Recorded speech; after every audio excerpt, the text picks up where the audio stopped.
So hello and welcome. तो आज हम लोग इस वीडियो में देखने वाले हैं क्लास 10th का साइंस का chapter number 10 light reflection and refraction का नेक्स्ट वीडियो। तो लास्ट वीडियो में हमने लाइट क्या होता है वो हमने डिस्कशन कर लिया था, लाइट रेस क्या होती हैं वो बातें हमने देख ली थी। इसके अलावा रिफ्लेक्शन क्या होता है वो हमने देख लिया था, incident ray, incident angle, reflected rays, reflected angles, laws of reflection, यहां तक जो है हमने डिस्कशन जो है कर लिया था। अब हम लोग उसी को आगे कंटिन्यू करते हैं और हम लोग आगे देखते हैं इमेज क्या होता है, इमेज का डेफिनेशन जो है हम लोग समझते हैं। चलो, सो इमेज क्या होता है, तो कभी भी हम लोग जब पढ़ते हैं तो हम लोग बोल देते हैं कि ये ऑब्जेक्ट है और यहाँ पर जो इसका क्या दिख रहा है, जो फोटो दिख रहा है उसको हम लोग क्या बोल देते हैं, इमेज बोल देते हैं और हम लोग आगे बढ़ जाते हैं। इमेज का डेफिनेशन अगर हमको बनाना है तो इमेज क्या होता है, देखो, image is the perception of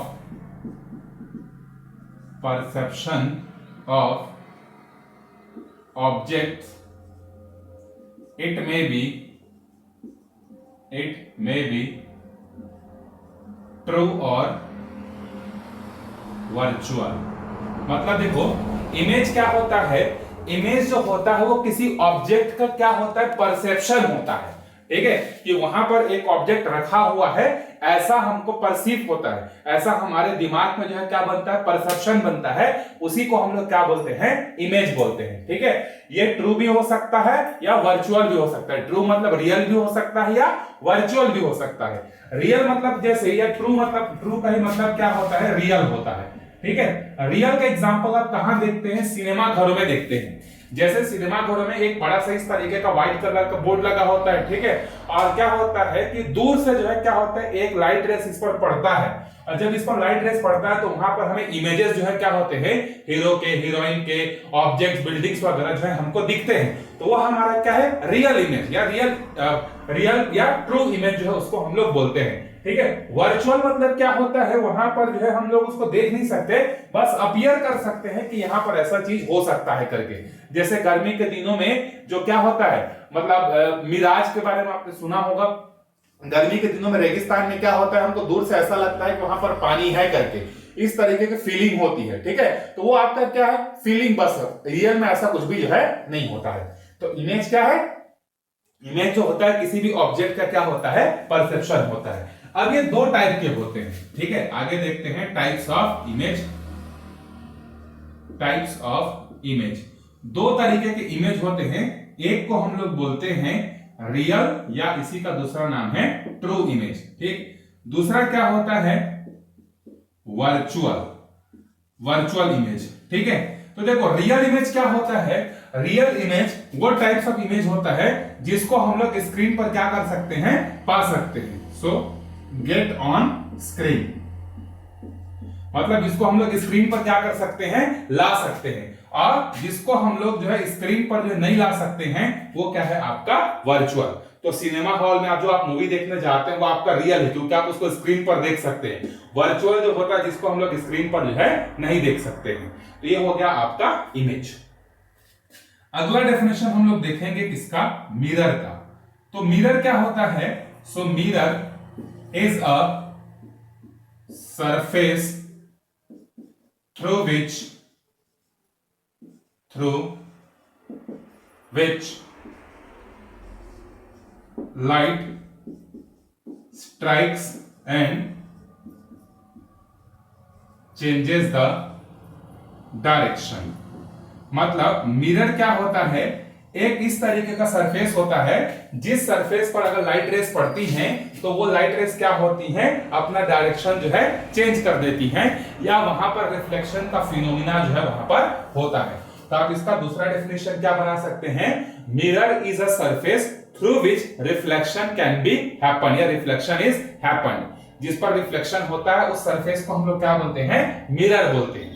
अब ये जो मिरर है इसका अगर हम लोग टाइप्स देखें तो ये जो मिरर है दो टाइप का होता है। एक होता है हमारा कॉनकेव मिरर और एक होता है हमारा कॉन्वेक्स मिरर। अब किस टाइप के मिरर को जो है हम लोग कॉनकेव बोलते हैं और किस टाइप के मिरर को कॉन्वेक्स बोलते हैं, देखिए। मान लेते हैं कि हमारे पास एक ग्लास का बना हुआ इस तरीके से स्फीयर है, पूरा कांच का बना हुआ स्फीयर है। अब हम लोग क्या करते हैं, इसको किनारे किनारे से जो है इसकी कटिंग कर देते हैं। ठीक है, किनारे किनारे से कटिंग करने का मतलब ये जो कांच का बना हुआ स्फीयर है इसको एक बार यहां से ऐसा काट देते हैं और यहां से काट देते हैं, या तो आप ऊपर से भी काट सकते हैं, नीचे से भी काट सकते हैं। तो ये जो कटे हुए जो हिस्से हैं ना, जिसको मैं 1 2 3 4 बोल रहा हूं, यही आगे चल के हमारे लिए क्या बनते हैं, कॉनकेव मिरर और कॉन्वेक्स मिरर जो है बोलते हैं। तो कॉनकेव मिरर क्या होता है, एक ऐसा इस तरीके का आपका स्फेरिकल सरफेस का पार्ट जिसका एक साइड जो है क्या रहेगा, कोटिंग रहेगा। कोटिंग रहेगा मतलब इस पर किसी न किसी का जो है लेयर चढ़ा रहेगा। और कॉन्वेक्स कैसा होता है, जिसकी जो कोटिंग होती है वो अंदर वाले हिस्से में होती है, जबकि कॉनकेव में जो कोटिंग है कहां है, आउटर वाले में होती है। तो कॉन्वेक्स और कॉनकेव क्या, देखो इसको उठा के अगर मैं इधर ले जाता हूं तो कॉनकेव बन जाएगा, इसको उठा के वहां ले जाऊंगा तो क्या बन जाएगा, कॉन्वेक्स बन जाएगा। तो कॉनकेव और कॉन्वेक्स मिरर दोनों के दोनों मिरर हमारे क्या होते हैं, ग्लास के बने हुए स्फेरिकल सरफेस के जो है हिस्से होते हैं। ठीक है, अब दोनों में डिफरेंशिएट कैसे करेंगे, तो एक तो डिफरेंस ये है कि कॉनकेव मिरर में जो कोटिंग होती है, चाहे सिल्वर की कोटिंग हो चाहे आर्गन किसी भी चीज की कोटिंग हो, सिल्वर की जनरली होती है, तो जो कोटिंग होती है वो आउटसाइड होती है, जबकि कॉन्वेक्स मिरर में जो कोटिंग होती है वो क्या होती है, सरफेस के अंदर वाले हिस्से में जो है होती है। पहला डिफरेंस ये हो गया। दूसरा डिफरेंस क्या है, जो कॉनकेव मिरर का जो सेंट्रल वाला पार्ट होता है वो कैसा है, आपका डिप्रेस्ड है। देखो अंदर की तरफ धंसा हुआ है कि नहीं है। तो अगर ऐसा हमारे पास कोई मिरर है जिसका सेंट्रल वाला हिस्सा जो है डिप्रेस्ड है, तो उसको हम लोग बोलते हैं कॉनकेव। देखो यहां पर सेंटर वाला हिस्सा झुका हुआ है, धंसा हुआ है, और यहां पर जो है देखो सेंट्रल वाला जो हिस्सा है, सेंट्रल वाला जो हिस्सा ये बल्ज कर रहा है, मतलब बाहर की तरफ जो है ये निकला हुआ है, तो बल्ज आउट है यहां पर। तो जिसका सेंटर वाला हिस्सा डिप्रेस्ड होगा कॉनकेव होगा, जिसका सेंटर वाला हिस्सा बल्ज आउट होगा वो आपका कॉन्वेक्स होगा। तो दो डिफरेंस हमने बता दिए, एक तो कोटिंग के बेसिस पर और दूसरा जो है उसके बल्ज और डिप्रेस्ड के ऊपर जो है हमने दो डिफरेंस जो है बता दिए। तीसरा जो है आप एक और ये कर सकते हैं कि जब आप इस पर लाइट रेज को पढ़ाएंगे ना, यहां से जैसे मान लीजिए टॉर्च को ऑन करते हैं या कोई दूसरा सोर्स ऑफ लाइट को यहां पर लेकर आते हैं, तो सारे के सारे लाइट रेज जो रिफ्लेक्शन के बाद एक पर्टिकुलर पॉइंट पर जो है क्या हो जाते हैं, कंसंट्रेट हो जाते हैं। मतलब आप कितना भी लाइट भेजो, ये मिरर क्या करेगा, सारे लाइट को पकड़कर एक पॉइंट पर फोकस कर देगा। इसीलिए इसको क्या कहा जाता है, कन्वर्जिंग मिरर कहा जाता है। तो कई बार एग्जाम में कॉनकेव कॉन्वेक्स ना लिखकर कन्वर्जिंग मिरर, डाइवर्जिंग मिरर जो है कहा जाता है। जबकि जो कॉन्वेक्स मिरर है ना, वो क्या करता है, आप जितना भी लाइट दो, थोड़ा सा भी लाइट दोगे तो भी उसको क्या करेगा, फैला देगा, डाइवर्ज करने का काम करता है, और ये कन्वर्ज करने का काम करता है, एक जगह पर ढकेलने का काम करता है और ये उसको फैलाने का काम करता है। तो इसीलिए इसका एक और नाम होता है आपका, जैसे यहां पर इसका क्या था, कन्वर्जिंग था, इसका क्या हो जाएगा आपका डाइवर्जिंग जो है इसका हो जाएगा। ठीक है, यह आपका कॉन्केव और कॉन्वेक्स में जो है डिफरेंस जो है हो गया, कन्वर्जिंग मिरर और डाइवर्जिंग मिरर। एक सेंटर में धंसा हुआ, एक सेंटर में बाहर निकला हुआ, एक की कोटिंग बाहर की तरफ, एक की कोटिंग जो है अंदर की तरफ जो है होती है। अब ये जो मिरर है, इस मिरर में यूज होने वाले कुछ टर्मिनोलॉजीज को जो है हम लोग क्या करते हैं, स्टडी करते हैं। इसमें बहुत सारे जो टर्म्स हैं जो कि आगे जब हम लोग इमेज फॉर्मेशन करेंगे या अगर कुछ और फिनोमिना पढ़ेंगे तो वहां पर बार बार जो है ये कुछ फिनोमिना या कुछ टर्म्स जो है वो क्या होंगे, हमारे पास जो है आते रहेंगे। तो चलिए एक एक करके जो है हम लोग क्या करते हैं उसको समझते हैं। सो टर्म्स रिलेटेड टू मिरर, पहला है देखिए अपर्चर, स्पेलिंग देख लीजिएगा थोड़ा सा, ठीक है। अपर्चर क्या होता है, देखिए जैसे ये हमारे पास कॉनकेव मिरर है, ये हमारे पास कॉन्वेक्स मिरर है। अगर इसका नामकरण कर देते हैं AB और इसका नामकरण कर देते हैं MN, तो जो मिरर जो है A से लेकर B तक जो खत्म हुआ, A से चालू होकर B तक खत्म हुआ, इस पूरे हिस्से को जो है हम लोग क्या बोलते हैं, मिरर का अपर्चर बोलते हैं। तो मिरर का जितना साइज होगा वही उसका क्या बन जाता है, अपर्चर कहलाता है। ठीक है, तो इसका डेफिनेशन क्या हो जाएगा, देखो the size of the mirror is known as aperture of the mirror। इस कॉन्केव में AB is the aperture और कॉन्वेक्स में MN is the aperture।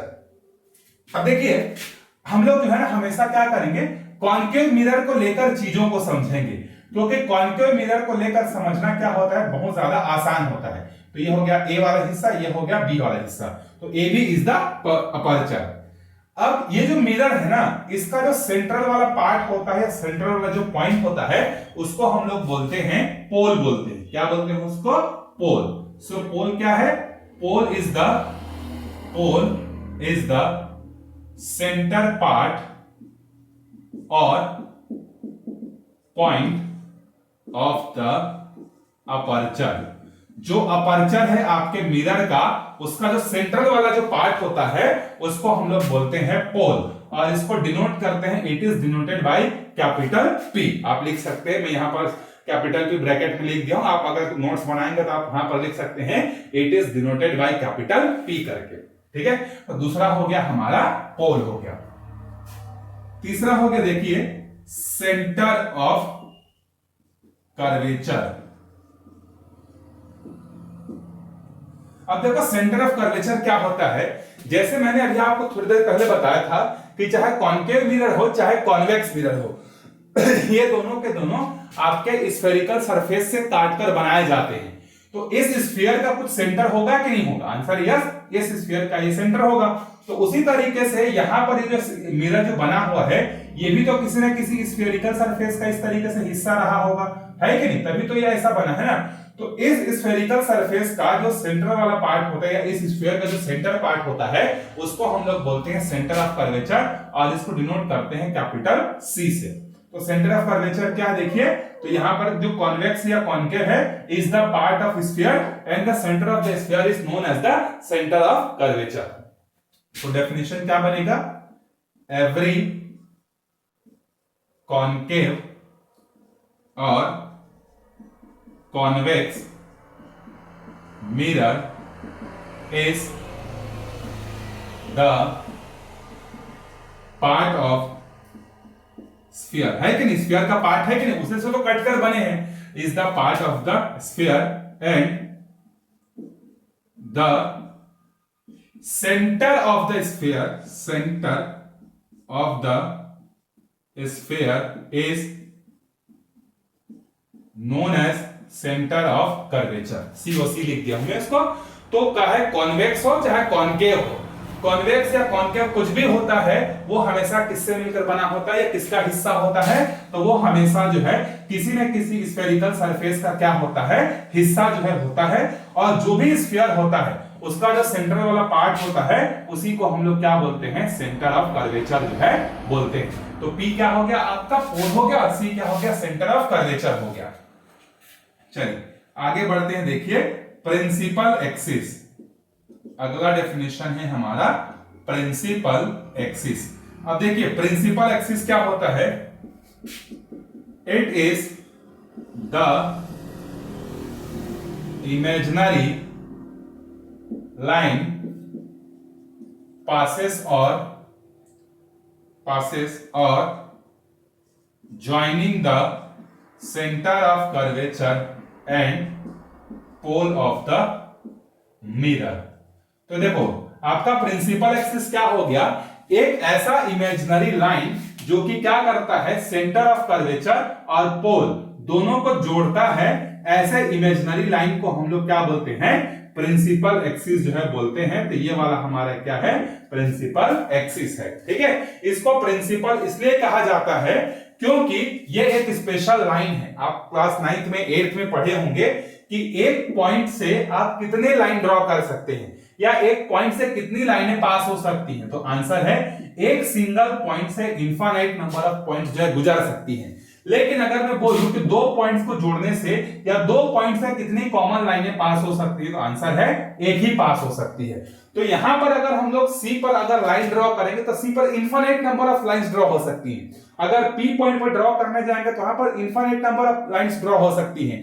लेकिन दुनिया में सिर्फ एक ही लाइन ऐसा होगा जो C और P दोनों को जोड़ेगा। तो ये स्पेशल है, ये यूनिक है, ये अकेला है। इसीलिए इसके नाम के आगे हम लोग एक्सिस वर्ड के सामने क्या लगा देते हैं? प्रिंसिपल लगा देते हैं, क्योंकि स्कूल में प्रिंसिपल एक ही होता है। तो उसी तरीके से यहाँ पर C और P को ज्वाइन करने वाला सिर्फ एक ही लाइन है। याद रखिए ये कोई रियल लाइन नहीं है, ये इमेजिनरी लाइन है। इसलिए यहां पर हमने लिखा है कि it is the imaginary line passes और joining the centre of curvature and the poles of the mirror. इसको बोलते हैं प्रिंसिपल एक्सिस। ठीक है, अब आगे देखते हैं रेडियस ऑफ कर्वेचर क्या होता है। नेक्स्ट डेफिनेशन है आपका रेडियस ऑफ कर्वेचर। तो रेडियस ऑफ कर्वेचर कुछ नहीं है, ये जो आपका कॉन्वेक्स या कॉन्केव के सेंटर से लेके पोल तक का जो भी डिस्टेंस होता है उसको हम लोग बोलते हैं रेडियस ऑफ कर्वेचर, और इसको डिनोट करते हैं हम लोग किससे, कैपिटल आर से। तो रेडियस ऑफ कर्वेचर का डेफिनेशन क्या होगा, the distance between centre of curvature and pole.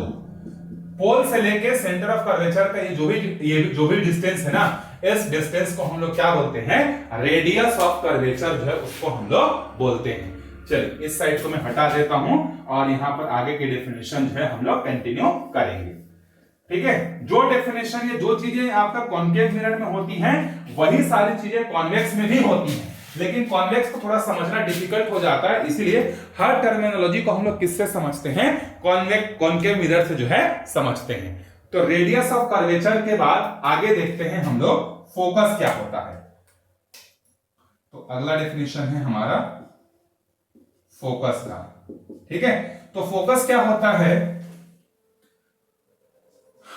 when the parallel incoming light strikes on surface of mirror, दिख रहा है कि नहीं आपको, हाँ दिख रहा है। ठीक है, when the parallel incoming light rays या parallel incoming rays, यहां पर लिख लेते हैं incoming rays strikes on the surface of mirror, then after reflection it meets after reflection they meet at a point on principal axis. This point is known as focus। मैं एक बार पढ़ के बता देता हूं आपको, देखिए, when the parallel incoming rays strikes the surface of the mirror after reflection they meet at a point on the principal axis, this point is known as focus। मतलब अगर हमारे पास एक कॉन्केव मिरर है इस तरीके से और बहुत सारे जो है पैरेलल लाइट रेज ऊपर से, बहुत सारे पैरेलल लाइन नीचे से, ये सब देखो आपस में पैरेलल है कि नहीं है, तो इस तरीके से जब बहुत सारे पैरेलल लाइट रेज क्या होती हैं, आती हैं और मिरर के सरफेस पर टकराती हैं, फिर टकराने के बाद क्या होती हैं, ये सारी की सारी लाइट रेज जो है एक कॉमन पॉइंट पर जो है क्या करती हैं, प्रिंसिपल एक्सिस पर मिलती है। ये देखो, ये हमारा प्रिंसिपल एक्सिस है कि नहीं, तो सारे के सारे लाइट रेज टकराने के बाद प्रिंसिपल एक्सिस में एक कॉमन पॉइंट पर मिले, इस कॉमन पॉइंट को हम लोग क्या बोलते हैं, फोकस बोलते हैं, और इसको डिनोट किससे करते हैं, कैपिटल एफ से। तो जब बहुत सारे पैरेलल लाइट रेज क्या होती हैं, प्रिंसिपल एक्सिस के पैरेलल इंसिडेंट होती हैं और सरफेस पर टकराती हैं, टकराने के बाद वो प्रिंसिपल एक्सिस के एक कॉमन पॉइंट पर मिलती है, उस कॉमन पॉइंट को हम लोग क्या बोलते हैं, फोकस बोलते हैं। ठीक है, चलिए 6 हो गया। अब आगे देखते हैं हम लोग फोकल लेंथ क्या होता है। तो जिस तरीके से हमें सेंटर ऑफ कर्वेचर पता चल गया था और सेंटर ऑफ कर्वेचर से लेके पोल तक का जो डिस्टेंस था उसको रेडियस ऑफ कर्वेचर बोलते थे, तो उसी तरीके से फोकल लेंथ क्या होगा, फोकस से लेके पोल तक के बीच की दूरी। ठीक है, so the distance between focus and pole, focus और पोल के बीच में जो डिस्टेंस होता है इज नोन एज, आप लिख लीजिएगा आगे, is known as focal length, और इसको डिनोट करते हैं स्मॉल एफ से। फोकस को कैपिटल एफ से डिनोट करते हैं, फोकल लेंथ को स्मॉल एफ से जो है डिनोट करते हैं। तो समझ में आए, ये आपका सेंटर ऑफ कर्वेचर हो गया। और अगर सेंटर ऑफ कर्वेचर से अगर यहां पर अगर हम लोग एक लाइट रेज ड्रॉ करते हैं इस तरीके से, तो ये रिफ्लेक्शन के बाद प्रिंसिपल एक्सिस को जिस पॉइंट पर काटेगी ये आपका फोकस है, ये सेंटर ऑफ कर्वेचर है। यहां से लेके यहां तक का जो डिस्टेंस है ये आपका रेडियस ऑफ कर्वेचर है। यहां से लेके पोल तक का जो डिस्टेंस है ये आपका फोकल लेंथ है। आया समझ में? सेंटर से लेके पोल तक का distance radius of curvature, focus से लेके पोल तक का डिस्टेंस फोकल लेंथ। अब देखिए ये जो आपका रेडियस ऑफ कर्वेचर है और जो फोकल लेंथ है उन दोनों में रिश्ता होता है। सो नेक्स्ट है our relation between focal length and radius of curvature. तो जो फोकल लेंथ होता है ना वो रेडियस ऑफ कर्वेचर का हमेशा क्या होता है? आधा होता है। या आप बोल सकते हैं कि radius of curvature is always doubles the focal length. मतलब अगर सेंटर से लेकर पोल तक का डिस्टेंस अगर 10 सेंटीमीटर का है तो फोकल लेंथ का लेंथ कितना होगा? 10/2 मतलब 5। तो हमेशा जो आपका फोकल लेंथ होगा ना वो रेडियस ऑफ कर्वेचर का क्या होता है? आधा जो है होता है। इसका प्रूफ जो आप क्लास 12 जब जाएंगे तो वहां पर पढ़ेंगे, इसको प्रूफ करके भी बताएंगे कि किस तरीके से जो R है वो आपका मतलब जो F है वो R का क्या होता है? आधा होता है। ठीक है, तो सारी चीजें आपको समझ में आ गई होगी। तो हमने क्या क्या पढ़ा आज?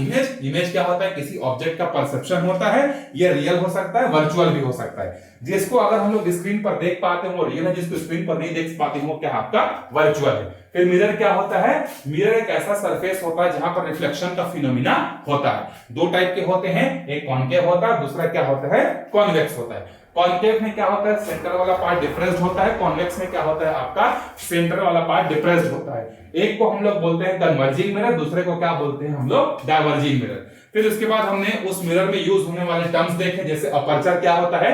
मिरर का जो साइज होता है वो अपर्चर होता है। पोल क्या होता है? उस अपर्चर का सेंटर पॉइंट को क्या बोलते हैं? पोल बोलते हैं। सेंटर ऑफ कर्वेचर क्या होता है कि कोई भी कॉन्वेक्स या कॉनकेव मिरर जो होता है वो स्फीयर का पार्ट होता है और उस स्फीयर का जो सेंटर होता है उसी को हम लोग सेंटर ऑफ कर्वेचर बोलते हैं। फिर सेंटर ऑफ कर्वेचर से लेकर पोल तक का जो डिस्टेंस होता है इसको रेडियस ऑफ कर्वेचर बोलते हैं। जब बहुत सारी पैरेलल लाइनें क्या होती हैं? किसी सरफेस पर टकराती हैं, टकराने के बाद वो प्रिंसिपल एक्सिस पर जिस पॉइंट पर वो मिलती हैं उसको फोकस बोलते हैं। और फोकस से लेकर पोल तक का डिस्टेंस क्या होता है? फोकल लेंथ होता है।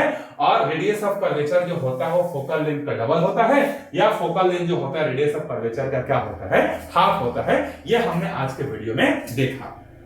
इसके बाद आगे के जो भी होंगे कंसेप्ट उसको हम लोग नेक्स्ट वीडियो में देखेंगे। तब तक आप अच्छे से पढ़ते रहिए। Bye bye.